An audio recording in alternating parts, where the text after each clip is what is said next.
How we doing? We doing all right? Sweet. Well, hey, it's good to be back with everybody today. Super excited. We're going to wrap up our series that we've been in Summer in Psalm 95. So that's where we're headed to today. It's going to be a great Sunday as we kind of celebrate the end of this series. And and I'm looking forward to what's to come in the month of July as well, which is really great. So far in this series, we've talked about a few things. First off, we kicked off talking about corporate worship, which is this group of believers gathering together and worshiping in our weekly gathering.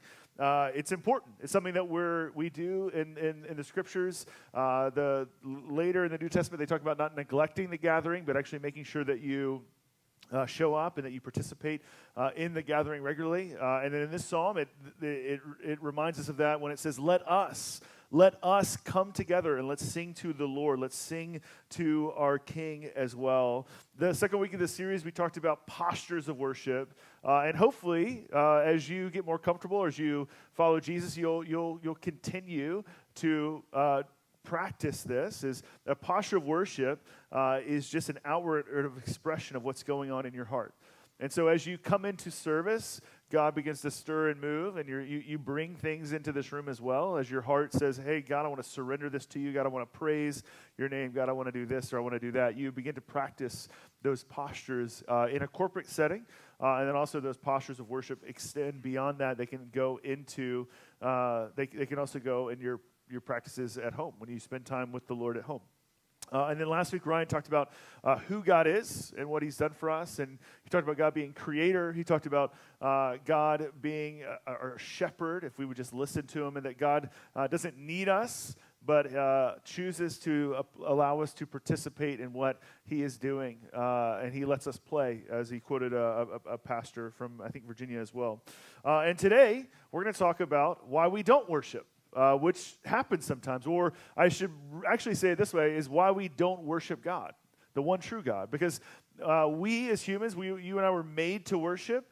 You and I we are made to worship. We are created to worship. We are beings that worship. There's an old song from the early 2000s that might come to your mind when you think about you and I were made to worship. You and I choose to believe. You and I, it keeps going. I'm not going to sing it because I don't know any more of the words. But for us, if you grew up in church, you probably sang that song, right? But you were made to worship. You were created to worship. As his image bearers, like we are called to worship God. And if we're not worshiping him, we are worshiping something else. I've said this before, maybe here at Mission City, but at other places before, is like we worship whatever sits on the throne of our heart. And so we are always worshiping something, and there are times when we are worshiping the one true God, and there are times when we're not. And sometimes we're worshiping ourselves, we're worshiping other people, we're worshiping a thing, but we are made to worship as well. And so today we're going to talk about why we don't worship, and looking at kind of the end of Psalm 95. And so the first one is this, is that we cease to worship God when we stop listening to his voice. That we cease to worship God when we stop listening to his voice. That seems pretty simple, right? You're like, well, duh. Like when I stop listening to him, I'm not doing what he wants me to do. I'm ignoring him, and that would lead to not worship. So Psalm 95, verse 7 says this, "For he is our God, and we are the people of his pasture and the sheep of his hand. Today, if you hear his voice." Today, if you hear his voice. And so if you hear his voice, then you're going to be in step with what the shepherd is calling you to. If you don't, it's not good. It's bad news. It's bad news bears for you as well. And you're not. You're going at it. You're going away from him. And so have you ever experienced consequences in your life because you didn't listen? Have you ever experienced consequences for something? You missed out on something because you didn't listen. Now, I'm sure there's some husbands and some wives that are like, yeah, if you would have listened to me last night, that wouldn't have happened. Now, very recently, my daughter Maisie, she's 8 years old, she prefers a bath over a shower, like most children do, because you can play in the bath and the shower is apparently not as much fun. I don't know why, but she prefers a bath over a shower, right? And so maybe a few months ago, she needed to take a bath and before bed, and I said, Maisie, you need to go take a bath. and then your mom's going to finish up a phone call, and then you're going to go to bed. And she ignored me, and I said to her again 5 minutes later, I said, hey, Maisie, you need to go take a bath, because if mom gets off the phone, my wife Cassidy, if she gets off the phone and you're not in the bath, you will be taking a shower, and you will be mad. You'll be upset. And she continues to go play and do all these different things. 10 minutes later, I remind her one more time. 10 minutes later goes by, Cassidy gets off the phone, and what happens? She says, hey, you need to go take a shower. And then Maisie gets upset because she wants to take a bath. And I said, no, you don't have time for a bath. You know what? You miss out when you don't listen. And I sat her down. I said, listen, this is perfect for my sermon illustration right now. Maisie, listen. If you just sit right here, if you just listen to me, you know, it would have been okay. You would have gotten what you wanted, and it would have been okay. And it would have been good for you. And but that's true in our own lives. Like sometimes, like if we would heed the words of the Lord, if we just listen, we would actually listen and obey what God is telling us to do. We would miss out on either something we don't enjoy as much, or on the consequences to not listening and following the way of Jesus as well. So worship ceases to happen when we don't listen to Him, because most likely we're listening to another influence or another voice in our lives. So the second one is this, is that worship, we cease to worship God when our heart is hardened towards Him. That's the second one. So we cease to worship God when our heart is hardened towards Him. Verse 8 continues. He says, do not harden your hearts as at Meribah, as on the day of Massah in the wilderness. Verse 9, when your fathers put me to the test and put me to the proof, though they had seen my work as well. Don't harden your hearts. The heart in the Scriptures is the central core of the person's thoughts, feelings, and choices. And so to harden one's heart is to make it dull or unresponsive to God. Don't make your heart unresponsive towards God, and thus basically strengthening the resolve of your unbelief and your disbelief as well. It becomes this unresponsive heart, this dulling. It kind of makes me think of, you know how you have noise-canceling headphones? And they will kind of dull out all of the extra sounds. I don't know how the technology works in the nice ones, but basically they create another sound that blocks out everything else so that you can't really hear whatever else is going on outside of you, canceling the noise. It's almost like we have, there's like noise canceling heart phones, if you will, you know what I mean? Like that we like, they like dulls our heart. Like it's almost like we put something covering our heart that makes it dull, and so it makes it unresponsive to it, and it causes us to actually just distrust who God is as well. And He's saying, hey, don't be like that. Don't have your heart be dull towards the Lord. Don't strengthen your resolve against the Lord. This word harden in Hebrew is kashah, which we learned when we did Exodus that there's 3 words for harden. This is one of them. And this is the one that means to be resolute, that you're surely going to do something in Hebrew, that God is in other places we'll talk about hardening one's heart, but like He almost like encourages the strengthening of your heart. But this passage talks about you not hardening your heart. You don't strengthen your resolve of your unbelief towards Him. And I've seen this happen. Like we get so entrenched in wanting to do something. It could be a habitual sin. It could be a lifestyle. It could be just you feel like God is calling you to do this, or it could be like things aren't happening as fast as you want to in your life, like decision making or circumstances, and because God isn't acting on your timeline as fast as you want it to happen, your heart begins to harden towards Him. You begin to dig in, and you begin to be, in some ways, like, I'm going to not believe you. I'm not going to trust you anymore, and now I'm actually even against you because of what's going on. And the psalmist is saying, hey, don't do that, because when that happens, like, we don't worship Him anymore. And so don't be like that past generation that didn't believe, that saw the most amazing things that God did. He saw them rescue them. He set them free from slavery. And just a little bit down the road, they're just not believing anymore. They're not believing anymore. This is the story in Exodus 17. It says, the people were thirsty, all the congregation of the people of Israel. Verse 1, chapter 17. moved on from the wilderness of sin by stages according to the commandment of the Lord, and camped at Rephidim, but there was no water for the people to drink. And so they're thirsty. I get it. You know what? Like when I'm thirsty, when I'm hungry, like I'm not myself when I'm hungry. You know what I mean? Like, and you aren't either. Like the Snickers commercial. We're not. I get it. They're just frustrated. And so what happens is they end up quarreling with Moses. They get complaining with Moses. Why did you bring us out here? And they start distrusting God.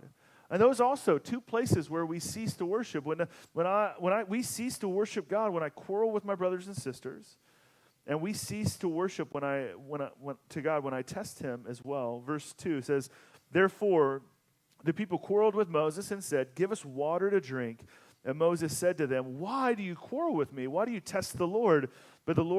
But the people thirsted there for water, and the people grumbled against Moses and said, 'Why did you bring us up out of Egypt to kill us and our children and our livestock with thirst?'" They're like, "So why did you do all this? Why did you do all this?" Instead of saying, "God, you've shown up for me in the past. God, you've shown up me over here and over here and over here," instead of believing that He's going to come through again, what they do instead is their heart is hardened towards Him, and they don't believe.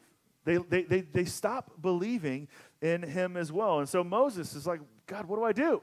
Verse 4, he says, "What shall I do with these people? They're about to stone me. They're about to kill them." And the Lord said to Moses, "Pass before my people, taking with some of the elders of the Lord, and take in your hand the staff which you struck the Nile, and go. And I will stand before you there on the rock at Horeb, and you shall strike the rock, and the water shall come out of it, and the people will drink." Says God's like, I'm gonna take care of them because they're my covenant people. I'm gonna come through for them a well, even though they don't believe. And Moses did so in the sight of the elders, and he called the name Massah and Meribah because of the quarreling of the people of Israel, and because they tested the Lord. And this is how they tested him. They said, "Is the Lord among us or not?" And so we cease to worship God when we don't believe in Him. When we don't believe in Him, we put our trust in something else. We put our trust in something else when we're not believing in Him. Maybe even in your own life right now, maybe something's going on and you're wondering, like, "God, where are you in this?" They doubted and lacked faith in Him. And the psalmist is saying, "Hey, don't be like them. Don't lose your faith. Don't strengthen your resolve against God. Don't dig in and say, 'Hey, like God, I'm not going to trust you anymore.' Instead, if you're in a place right now where you're doubting, you're in a place right now where you're questioning what's going on in your life, you're in a question where you begin to feel your heart harden towards the Lord, then I would encourage you. You begin to feel like you're not believing. Instead of going towards letting your heart be strengthened against Him, instead, take this posture instead. Say, like, "God, like, hey, I am doubting you right now, God. I know you've come through in the past." But instead, like, say this, like, "God, I want to believe you. I want to stop doubting, God. I'm still doubting. I want my faith to grow in Him. I want to stand firmly." And so if this is you today, like you feel the tension of this, you feel your heart starting to go away from trusting in the Lord and whatever is going on in your life, instead of, again, strengthening it, instead of this, "God, would you strengthen my faith?" This is your prayer. "God, would you strengthen my belief in you?" There's a story of a dad who in the New Testament, he comes to Jesus and he needs healing for one of his kids, and he says, "Jesus, like, I believe that you can heal." And or Jesus actually asked him, "Do you believe?" And he says, "Lord, I believe, but help my unbelief." He asked that God would supernaturally strengthen his faith, and that's where we need our heart to be hardened in faith towards Him. We need to be resolute towards Him, that our faith would be strengthened. And so if you're in a place where you feel that you're almost on this line, you're teetering back and forth, then I want to encourage you to turn back towards Him and ask God, like, "God, I believe, but God, this is, help my unbelief, help my doubting, help when I'm not trusting in you as well." Then the next one, he says, so we cease to worship God when our hearts go astray. So we cease to worship God when our hearts go astray. This comes from verse 10. He says, "For 40 years I loathed that generation and said, 'This is why they are a people who go astray in their heart, and they have not known my ways.'" Why? Because they go astray in their hearts. and they have not known my ways. We cease to worship God when our hearts go astray, to wander, to stagger. I was a youth pastor for a long time, too long. Just kidding. Just long enough. It was great. Inside voice, Russell. Inside voice. Chill out. Ironically enough, we went to see the kids at camp, and it was awesome. It was so fun to see them. They were having a great time. There was one of the children had Brennan, you had way too many Dr. Peppers. Like when I say when I say way too many, Forrest Gump had way too many Dr. Peppers. Have you ever seen that movie? If you haven't, shame on you. Go watch it after this afternoon. But then it's twice as amount of Dr. Peppers as Forrest Gump, which is a lot. He had 15 Dr. Peppers at the White House. You probably had 30 a day. So, but I did get asked, you missed this? And literally, just a visceral, visceral response. It was just nope, no, I'm good. But I'm happy that you guys are having a good time. But as a youth pastor, you always have a wanderer on a trip. You know what I mean? There's always a wanderer. Even when I go on mission trips too. We have a Brazil trip going next February, which we would love all of you to go with us to minister in the Amazon. But even in the Amazon, there happens to always be a wanderer. Dude, we're not even in a city. There's a boat, and we go from the boat to the village, and yet you still get lost every time we have to get on the boat. How is that possible? There's people that just wander, and they kind of go astray. They kind of go their own way. And this, when we do that, when we go away from the path of Jesus, when we go away from his direction and his instruction and what he's called us to, worship ceases to happen. We start worshiping other things. We start worshiping ourselves. We start worshiping other ideals and other ideologies as well. Because the next one is that we cease to worship God when we stop knowing his way. That we cease to worship God when we stop knowing his way. And if you're new to following Christ, or maybe you don't follow Christ, I would encourage you, let's have a conversation about what it looks like to follow the way of Jesus. But if you do, if you've been following Christ for a long time, and you spent time and you're trying to pursue Christ, you're trying to pursue a godly life as well as you pursue him as well. Our worship ceases when we stop knowing his way, and that could be tricky because we might still know it, but it could say when we stop following his way if we already know it as well. But I think this goes back to the very basic understanding of what human beings, what sin actually is. If you go back to the garden, if you go back to the story of Adam and Eve. Do you guys know the story of Adam and Eve? Many of us do. If you don't, that's okay. But they were given an instruction, weren't they? Were they given an instruction? What were they? What was the rule? What's the one rule? This is crowd interaction. It's okay to talk. It's cool. What is it? Don't eat the fruit, right? From which tree? Knowledge of good and evil. Got it. Cool. So, growing up, when I thought about this for a long time, I was like, really all that was disobedience. That's what they did. They disobeyed. What is sin? Sin is disobeying God, which is true. That is what it is. But if you think about the idea of what they were doing, is that they were snatching the fruit of the tree of the knowledge of good and evil. And in some ways, I think it symbolically is referring to as human beings, what do? We want to snatch for ourselves the fruit of this tree so that we can define for ourselves what good and evil is instead of the Lord. That's what that is. That's what that is. And that leads to disobedience. That leads to going our own way. And so when we stop knowing his way, what it is that we have continued to snatch that fruit again.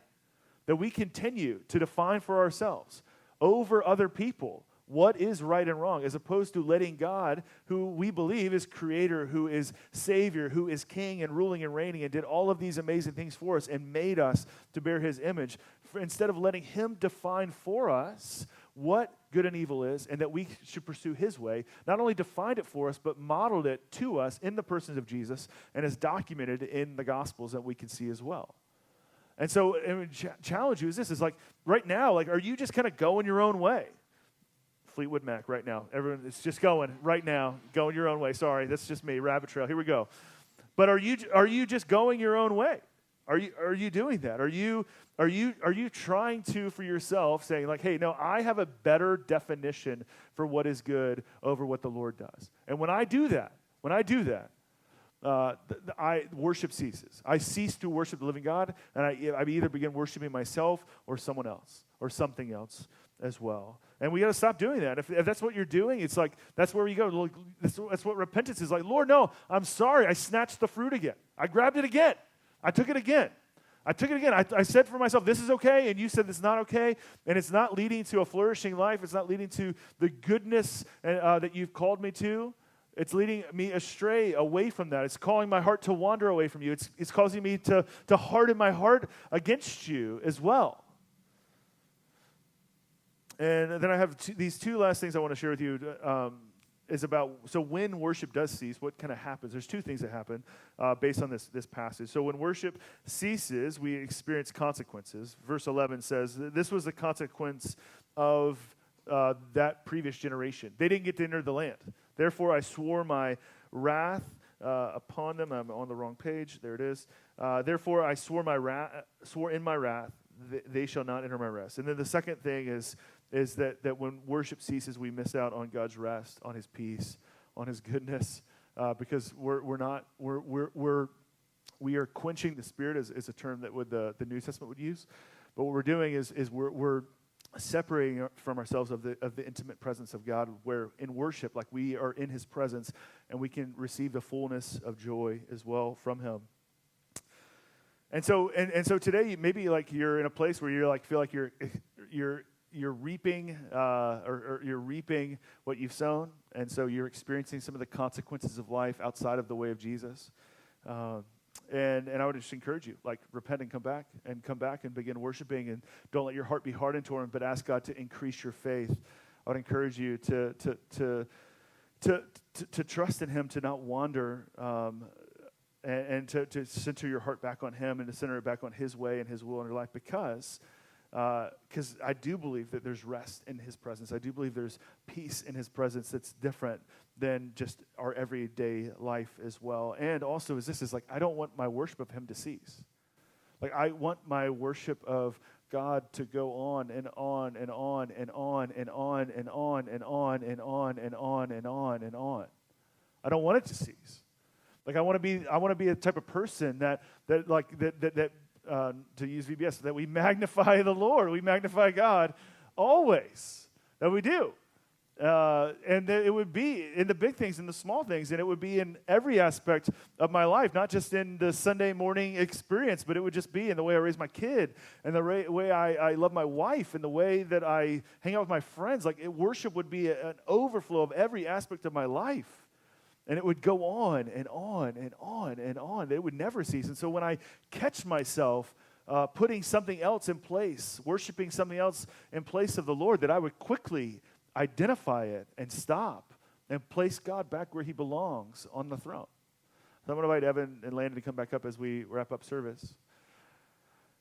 And so that's my hope for us as we continue to grow as a church that is learning what it looks like to corporately worship together, but also as individuals that look at our lives, is that we were made to worship, that you and I were made to worship, and that our worship of the one true God, of Yahweh, of the I am who I am, of the Alpha and the Omega, of the beginning and the end, of the King of Kings and the Lord of Lords, that it would never, ever end. Psalm 145 says, I extol you, my God and my King, and bless your name forever and ever and ever. That we be a people that does. That's what we do, that we bless His name forever. And so we're going to respond and we're going to sing together and worship, and that's what we're going to do. And so if you're in a place right now where your heart right now, like your worship has stopped, it has ceased, for whatever reason, whether it be your heart is hardened, whether it be you're going your own way, whether it be that you're defining you don't know His way anymore, whatever it is, right now, you say, Lord, like, I want to worship you. I'm going to worship you. I want to lift your name forever, because He's worthy of it all. He deserves it all. And and we want to give it to him. And so we're going to do that. And a way that we worship him as well in this service is we have communion as we celebrate and remember the triumphal victory of Christ as he laid down his life for us and modeled what it looks like. He showed us the way. He showed us the way by giving up his life so that others could live, and that we would lay down our lives as well, and that our lives would be a reflection of that as well. And if you need prayer, maybe your heart is hardened and you'd love someone to pray over you and love to pray with you, there'll be people in the back that would love to pray with you. So Lord Jesus, would you move today? God, would we worship your name forever? Would we extol your name forever? Would we magnify the Lord, our King, forever?